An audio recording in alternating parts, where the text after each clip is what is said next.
হে মুহাম্মদ, এই কথা বলার জন্য আমাদেরকে এখানে একত্রিত করেছো, তুমি ধ্বংস হও। আবু জেহেলেরও আগে আবু লাহাব আল্লাহর নবীর দিকে বেয়াদবির হাত উঁচু করেছে, কালেমার দাওয়াতে প্রথম সে বাধা দিয়েছে। এই জন্য তার নামে আল্লাহ কোরআনে সূরা দিয়েছে। সূরা দিয়ে আল্লাহ পাক বললেন, নবী হে, আবু লাহাবকে যখন আমি আল্লাহ ছাড়ি নাই, কিয়ামত পর্যন্ত ইসলামের কোনো দুশমনকে আমি আল্লাহ ছাড়ব না।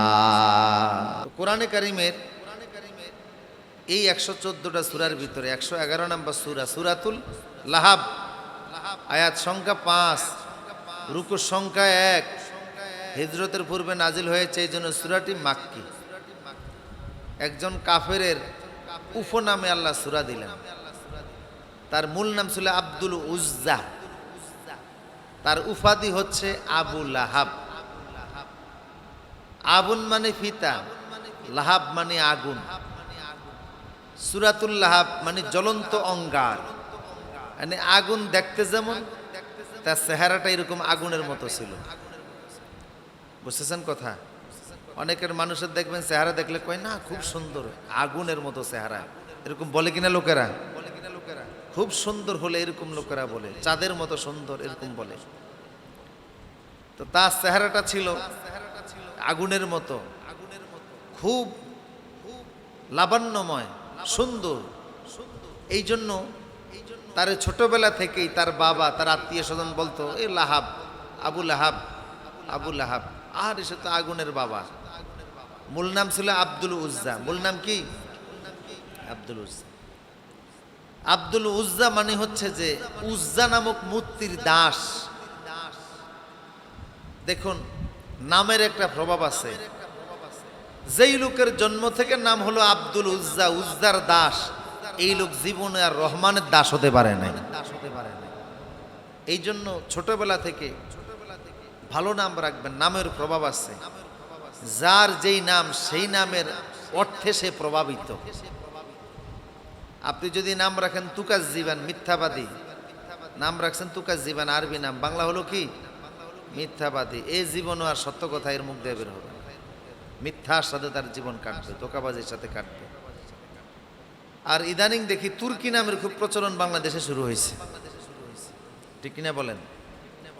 মানে যেই দেশের সংস্কৃতি যখন প্রবেশ করে, তুর্কি সিরিয়ালগুলি এখন বাংলাদেশে দেখে বেশি, এই জন্য ওই দেশের নাম শুরু হয়ে গেছে। তা যাই হোক, নামের প্রভাব আছে, এই জন্য দেখে শুনে নাম রাখবেন। পারা যাবে তো ইনশাল্লাহ? কিয়ামতের ময়দানে সবার নাম ধরে ধরে আল্লাহ ডাক দিবেন, বাবার নাম মিলিয়ে ডাক দিবেন। তার নাম ছিল আব্দুল উজ্জা, উজ্জার দাস। কিন্তু চেহারার সৌন্দর্যের কারণে নাম হয়ে গেল লাহাব থেকে আবু লাহাব। আপনারা প্রশ্ন করতে পারেন যে আবু লাহাবের নামে আল্লাহ সূরা দিলেন, আবু জেহেলের নামে সূরা দিলেন না কেন? অথচ রসুল বলছেন, বদরের যুদ্ধের দিনে যখন আবু জেহেল নিহত হয়, আবু জেহেল যখন মারা যায় বদরের যুদ্ধে, তখন রসুল বলছিলেন সে হচ্ছে এই উম্মতের ফেরাউন। মুসা নবীর আমলে যেমন একজন ফেরাউন ছিল, দুর্দণ্ড প্রতাপশালী স্বৈরাচার, দুষ্ট দুরাচার, ইসলামের দুশ্মন, আবু জেহেল ছিল এই উম্মতের জন্য ফেরাউন। সেই আবু জেহেলের নামে কোরআনে সূরা নেই, আবু লাহাবের নামে সূরা আছে। কারণ কি? কথা কি আপনারা বুঝতেছেন? তাহলে যেহেতু সে ছিল বড় কাফের, বড় দুশ্মন, যুক্তি হচ্ছে তার নামে তো সূরা থাকার কথা ছিল। তাহলে আবু লাহাবের নামে সূরা, এর দুটি ব্যাখ্যা দিচ্ছি। এক, আবু লাহাব ছিল রাসূলুল্লাহর আপন চাচা এবং আল্লাহ রসুলের সবচেয়ে প্রতিবেশী। তার ঘর রাসূলুল্লাহর ঘরের পাশাপাশি ছিল।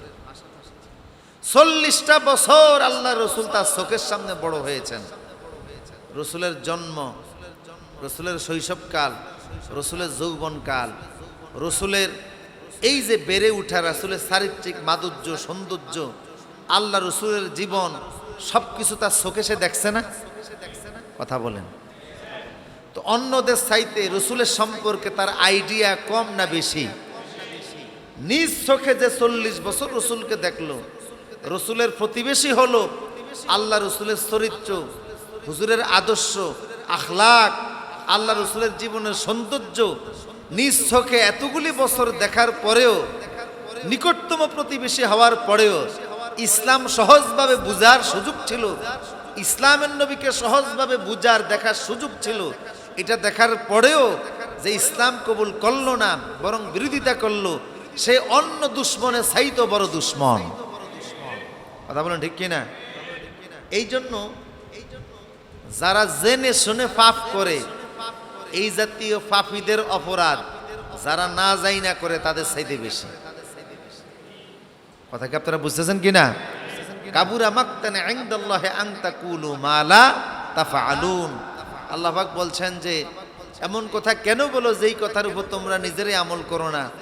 আল্লাহর কাছে সবচেয়ে বড় পাপ ওইটা যে জানার পরেও যে নিজে সেটা মানে না। কথা বলেন ঠিক কিনা? আবু জাহেল যেভাবে রসুল, আবু লাহাব যেভাবে রসুলকে পাইছে ছোটবেলা থেকে, সেইভাবে সে মানে নাই, মানার চেষ্টাও করে নাই। এই জন্য অন্যরা যেহেতু দূরের ছিল, তাদের বিরোধিতা আর আপন ঘরের জানা শোনা লোক তার বিরোধিতা কিন্তু সমান হতে পারে না। অন্য অমুসলিম দেশের কাফের মুশরিকরা ইসলামের দুশমন বেদিন, তাদের শত্রুতা আর কোন মুসলমান যে ইসলাম পেয়েছে জন্মসূত্রে, যার মাথায় টুপি আছে, দাঁড়িয়ে আছে, যার ইমান ইসলাম যে সহজভাবে পেয়েছে, এরা যদি ইসলামের বিরোধিতা করে, কোরআনের মাহফিলের বিরোধিতা করে, আলেমের বিরোধিতা করে, এরা ওই কাফেরদের চাইতে এরা আরো বড় দুশমন। কথা বলেন ঠিক কিনা? এই জন্য আবু জাহেলের নামে সূরা নাই, কার নামে সূরা আছে? আবু লাহাবের নামে সূরা আছে। আরেকটা হলো যে আল্লাহ রসুল যখন দাওয়াতের নির্দেশ পেলেন, আল্লাহ পাক বললেন ও আনযির আশীরাতাকাল আকরাবিন। হে নবী, আপনি আত্মীয় স্বজনকে, নিকটতম যারা আছে, আশেপাশের লোকদেরকে, নিজের কাছের লোকদেরকে দাওয়াত দেওয়া শুরু করুন। এটা ছিল কোরআনের প্রথম নির্দেশ দাওয়াতের। বোঝা গেল দাওয়াত শুরু করতে হবে আগে দূরের থেকে না কাছের থেকে? ঘরের থেকে, ঠিক কিনা বলেন? আগে ঘর গুছাতে হবে। কু আনফুসিকুম ওয়া আহলিকুম নারা, নিজে জাহান্নামের আগুন থেকে বাঁচতে হবে, আরেক অন্য লোকদেরকে বাঁচাতে হবে। বহু মানুষ দেখা যায় নিজের স্ত্রী পর্দায় থাকে না, নিজের সন্তানদেরকে পর্দায় রাখে না, কিন্তু বাহিরে পর্দার ওয়াজ করে, জায়গায় জায়গায় যে দাওয়াত দেয়, তাবলীগের মেহনত করে, এরকম লোক আছে না নাই? আগে ঘর সাজাতে হবে। আমার প্রিয় সুধী, আজকে আমি আসার সময় মতিঝিলে একটা ব্যাংকের গায়ে দেখলাম লেখা আছে ডিজিটাল ব্যানারে। আমি অবাক হয়ে গেছি। ব্যাংকটার নাম আমি নিচ্ছি না, তো আমি যেই জিনিসটা দেখেছি সেটা আপনাদেরকে বলতেছি। ব্যাংকের গায়ে লেখা, ব্যাংকটা সুদী ব্যাংক, সুদভিত্তিক পরিচালিত, পায়ের তলা থেকে মাথার তালু পর্যন্ত। এই ব্যাংকের যত শাখা আছে সব শাখা কিসে পরিচালিত? সুদে পরিচালিত। তো সুদ কি হালাল না হারাম? ছোট হারাম না বড় হারাম? সুদের ভিতরে গুনাহ কি একটা না 36টা? 36টা। আচ্ছা, সবচাইতে ছোট গুনাহ আইয়ান কেহার রাজুল উম্মা। আচ্ছা, মাকে বিয়ে করা, এটা ছোট গুনাহ। বড় গুনাহ হচ্ছে আল্লাহ এবং রসুলের বিরুদ্ধে যুদ্ধ করা, এটা হচ্ছে বড় গুনাহ। বুঝেছেন কথা? আচ্ছা, আন তাহারাবাল্লাহু ওয়া রাসূলুহু, আল্লাহ এবং রসুলের বিরুদ্ধে যুদ্ধ করা, জিহাদ করা। এই ব্যাংকের ব্যানারে লেখা আছে যে কি লেখা? একটা নীতিবাক্য, একটা হাদিস লেখা আছে, মুসলিম শরীফের হাদিস, যে শহীদের সকল গুনাহ মাফ হয়ে যাবে, শুধুমাত্র তার ঋণটা মাফ হবে না। কারবার করে সুদের ওই ব্যাংকের ঋণ পাওয়ার জন্য হাদিস লাগিয়ে দিয়েছে গার মধ্যে। কথা বুঝতেছেন কিনা? আবার বলে ধর্মের নামে ব্যবসা আলেমরা করে। ধর্মের নামে ব্যবসা আলেমরা করে না, তোমরা করো। চিন্তা করছেন আপনারা? কারবারটা কিসের করে? সুদের। সুদ খায়, সুদ দেয়, সুদের লেনদেন করে 24 ঘন্টা। কিন্তু হাদিস লাগাইছে ঋণ পাওয়ার জন্য। যারা ঋণ খেলাপি আছেন, আমাদের ব্যাংক থেকে ঋণ নিছেন, এখনো দেন নাই, মনে রাখেন শহীদের পর্যন্ত সব মাফ হবে, শুধু তার ঋণটা মাফ হবে না। কথা বুঝতেছেন কি না? এটারই বলে ওরে বাটপার। কথা বুঝতেছেন না? সুধী মানুষ কত চালাক। তো হাদিস, মুসলিম শরীফের হাদিস তালাশ করে পাইছো, সুদের বিরুদ্ধে যে আল্লাহ কোরআনে এত আয়াত দিছে ওইগুলি তালাশ করে পাও নাই। কথা বুঝতেছেন কি না? সুদের বিরুদ্ধে যে আল্লাহ এত কথা বলছে সূরা বাকারাতে বলছে, সেগুলি পাও নাই। হাদিস পাইছে, বুখারী মুসলিম শরীফ থেকে হাদিস আনতে পারছে, কোরআন শরীফ থেকে আয়াত নিতে পারে নাই। কথা বুঝতেছেন কি না? আমার প্রিয় সুধী, তাইলে জেনে শুনে অপরাধ করা আর না জাইনা অপরাধ করা দুইটা কি সমান? আবুল আহাবের দ্বিতীয় যে অপরাধটা বলছিলাম আপনাদের সামনে, সেটা হচ্ছে যে সে আল্লাহ রসুলকে আল্লাহ নির্দেশ দিলেন, আপনার পাড়া প্রতিবেশী যারা আছে আশপাশের লোকদেরকে দাওয়াত দেওয়া শুরু করুন। মনোযোগ আসেনি আপনাদের? আল্লাহর নবী এই নির্দেশ প্রাপ্ত হওয়ার পরে কাবা শরীফের পাশেই সাফা পাহাড়ের পাদদেশে রসুল সকালবেলা সবাই ডাকলেন, অথবা বিকালবেলা কি বলে ডাকলেন? বর্তমান সমাজে মানুষকে একত্রিত করার জন্য মাইকিং করা হয়, সভা সমাবেশের জন্য পোস্টারিং করা হয়, মাইকিং করা হয়। সেই যুগে তো মাইক ছিল না, তবে কিছু প্রচলিত ভাষা ছিল, যেই ভাষা বললে লোকেরা একত্রিত হতো। সেই প্রচলিত একটা ভাষার মধ্যে একটা শব্দ ছিল ইয়া সাবা, ইয়া সাবা, ইয়া সাবা। হে বিপদ, ভোরের বিপদ, ভোরের বিপদ। এই শব্দ শুনলে লোকেরা বুঝতো কোনো না কোনো বিপদ। কথা বুঝতেছেন কি না? কোনো না কোনো। যেমন আমাদের দেশে মাইকে যখন শোনে ইন্না লিল্লাহি ওয়া ইন্না ইলাইহি রাজিউন, লোকেরা বুঝে নিশ্চয়ই কেউ না কেউ মারা গেছে। আর যদি বলে একটা নিখোঁজ সংবাদ, তাহলে বুঝে কেউ না কেউ হারিয়ে গেছে। যদি বলে একটি প্রাপ্তি সংবাদ, বোঝা গেল কিছু না কিছু পাইছে। কথা বুঝতেছেন কিনা? এইরকম আরবের প্রচলিত ভাষা ছিল ইয়া সাবা, ইয়া সাবা, হে সকালের বিপদ, ভোরের বিপদ। ভোরের বিপদ বলে যখন আল্লাহর নবী তার কণ্ঠে ডাক দিলেন, সবার কানে আওয়াজ পৌঁছলো, এটা অন্য কারোর কণ্ঠ নয়, এটা আমাদের আল আমিন মুহাম্মদের কণ্ঠ, আমাদের আল আমিনের কণ্ঠ। আল আমিনের কণ্ঠ শোনার পরে সবাই দৌড়ে গেল, চলে গেল পাহাড়ের পাদদেশে, সবাই গিয়ে জমা হয়ে গেল। আল্লাহর নবী সবাইরে বললেন, আমি যদি বলি পাহাড়ের ওপারে তোমাদের জন্য শত্রু আছে, দুশমন আছে, তোমরা কি আমার কথা বিশ্বাস করবা নাকি? লোকেরা বলল, নিশ্চিত। তুমি ছোটবেলা থেকে বিগত সময় পর্যন্ত কোনো মিথ্যা তো দূরের কথা, মিথ্যার বলার ভান পর্যন্ত করো নাই। তোমার চরিত্রে, তোমার সততায় কোনোদিন আমরা দোষ দেখি নাই, তোমার আচরণে অন্যায় দেখি নাই, তোমার কথায় কোনোদিন মানুষকে কষ্ট দেওয়ার মতো শব্দ আমরা শুনি নাই। সেই মুহাম্মদ তুমি যেটা বলবা আমরা তো সেটাই বিশ্বাস করি। আল্লাহর রসুল বললেন, তাহলে শুনে রাখো, আমি তোমাদেরকে বলছি, আমি যদি বলি পাহাড়ের ওপারে তোমাদের জন্য শত্রু আছে, আসতেছে, আক্রমণ করবে, হামলা করবে তোমাদেরকে মারার জন্য, বিশ্বাস করবা নাকি? লোকেরা কয় হ্যাঁ করব, যাই বলো সেটাই বিশ্বাস করব। হুজুর বললেন, আমার সব কথা যদি নির্দ্বিধায় চোখ বন্ধ করে বিনা প্রশ্নে বিনা যুক্তিতে যদি বিশ্বাস করো, তাইলে আমি যুক্তিসঙ্গত একটা কথা বলি, বিনা যুক্তিতে যেহেতু আমার সব বিশ্বাস করো, বিনা যুক্তিতে যেখানে বিশ্বাস করো সেখানে যুক্তি সহকারে একটা কথা বলি, লা ইলাহা ইল্লাল্লাহ। এই কথার উপরে অসংখ্য যুক্তি আছে না নাই?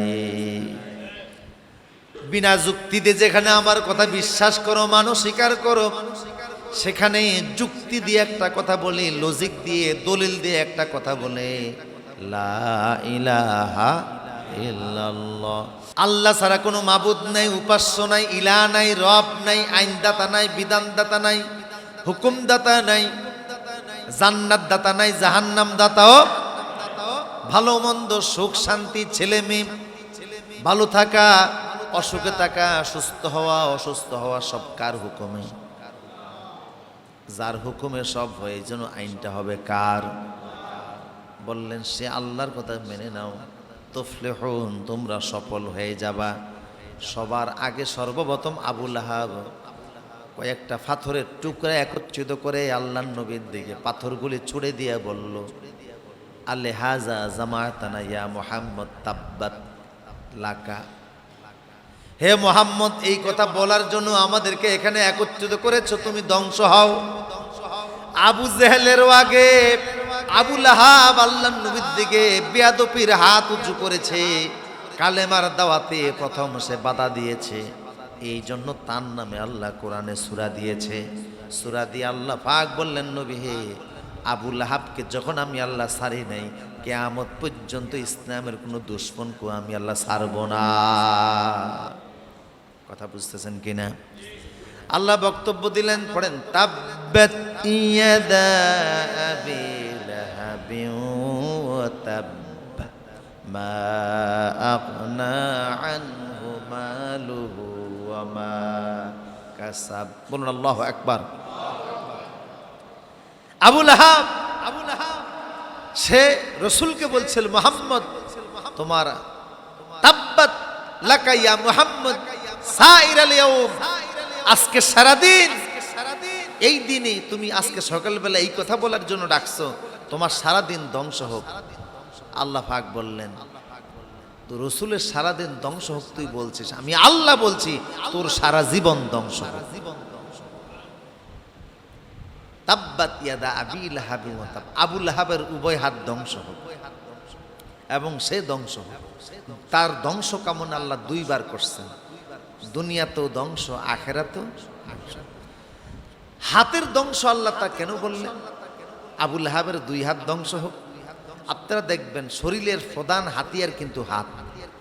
মানুষ যত কাজ করে ম্যাক্সিমাম সকল কাজের মূলে কি? হাত। হাতকে যখন আল্লাহ বলছেন ধ্বংস হোক, কান টানলে যেমন মাথা আসে, হাত ধ্বংস হইলে গোটা বডি ধ্বংস হয়ে যায়। কথা বলেন ঠিক কিনা? হাতের মাধ্যমে আল্লাহ গোটা দেহকে বুঝাইছেন, তোর কপালে ধ্বংস কেন? আমার রসুলের বিরুদ্ধে ধ্বংস কামনা করলে। তুই কামনা করছিস আমার রসুলের বিরুদ্ধে, আমি কামনা করতেছি তোর বিরুদ্ধে। তোর মাধ্যমে কিয়ামত পর্যন্ত ইসলামের যত দুশ্মন আছে, কোরআনের যত দুশ্মন আছে, হাদিসের যত দুশ্মন আছে, নবীর যত দুশ্মন আছে, সবগুলি আমি আল্লাহ ধ্বংস কামনা করতেছি। কথা বুঝতেছেন কিনা? এই যে সুইডিশ যে কার্টুনিস্ট আল্লাহ রসুলের বিরুদ্ধে ব্যঙ্গচিত্র করছিল, দেখছেন না? গত এই যে 2 দিন আগে সড়ক দুর্ঘটনায় তার এই কার্টুন ছাপানোর পরে সুইডিশ সরকার তার জন্য 2 জন গার্ড দিয়েছিলেন, ব্যান গার্ড, যারা তাকে পাহারা দিত। গাড়ি সুদ্ধা চাকের নিচে পুইরা জইলা গেছে, ওই ব্যান গার্ডও মরছে, হেও মরছে। কারণ একজন ইসলামের দুশ্মনের পাহারাদারিত্ব করছে, আল্লাহ ওদেরকেও শান্তি দেন নাই। কারণ দুশ্মনের সহযোগিতা করা দুশ্মনী করার মতোই শামিল। কথা বলেন ঠিক কিনা? এই সূরায় আছে আবু লাহাবের স্ত্রী উম্মে জামিল, সে স্বামীর অন্যায়কে সে সাপোর্ট দিত, স্বামীর অন্যায়কে সে সহযোগিতা করত, স্বামীর অন্যায়কে সে নিজে বিভিন্নভাবে পরামর্শ দিয়ে সাপোর্ট দিয়ে এটারে আগিয়ে দিত। কথা বুঝতেছেন কিনা? এই জন্য আল্লাহ তারও ছাড়েন নাই। ইবনে আব্বাস থেকে তাফসিরে আসছে, জান্নাত জাহান্নামের ভিতরে যখন আবু লাহাব থাকবে, তখন তার স্ত্রী এই উম্মে জামিল জাহান্নামের ভিতরে ঘুরে ঘুরে জাহান্নামের লাকড়ি সংগ্রহ করবে। জাক্কুম নামক জাহান্নামের লাকড়ি সে সংগ্রহ করবে। ওই লাকড়ি এনে স্বামীর জাহান্নামে, স্বামী যেখানে জ্বলবে, স্বামীর গায়ের মধ্যে সেই লাকড়িগুলি দিতে থাকবে। কেন? যে তার স্বামীর মানসিক কষ্ট যেন আরো বৃদ্ধি পায়, যে যেই স্ত্রী আমাকে অন্যায় সহযোগিতা করতেছে, আজকে সেই স্ত্রী আমাকে আগুনে জ্বলতে সাহায্য করতেছে। কথা বুঝতেছেন কিনা? এই জন্য আল্লাহ পাক বলছেন তাআওয়ানু আলাল বিররি ওয়াত তাকওয়া, ওয়ালা তাআওয়ানু আলাল ইসমি ওয়াল উদওয়ান, খবরদার পারলে ভালো কাজে সহযোগিতা করিও, খারাপ কাজে কখনো সহযোগিতা। বুঝেছেন কথা? আবু লাহাব রাসূলুল্লাহর সাথে এই দুশমনি করছে, তার দুনিয়াও ধ্বংস আখিরাতও। তবে তার জন্য একটু শান্তির ব্যবস্থা আল্লাহ করেছেন। সেটা কি? সেটা হলো আবু লাহাবের মৃত্যুর পরে তার ভাই সাইয়েদনা আব্বাস রাদিয়াল্লাহু তাআলা আনহু স্বপ্ন যোগে আবু লাহাবকে বলল, আবু লাহাব তুমি কেমন আছো? আবু লাহাব বলল, ভাই বড় দুঃখে আছে, কষ্টে আছে, বড় অশান্তিতে আছে, কারণ আমি ইসলাম মানি নাই। কথা বুঝতেছেন কিনা? তবে আমি মাঝে মধ্যে একটু পানি পাই, আমার আঙ্গুল ফেটে পানি বের হয়, ওই পানিটা পান করার কারণে আমি মানসিক শান্তি পাই।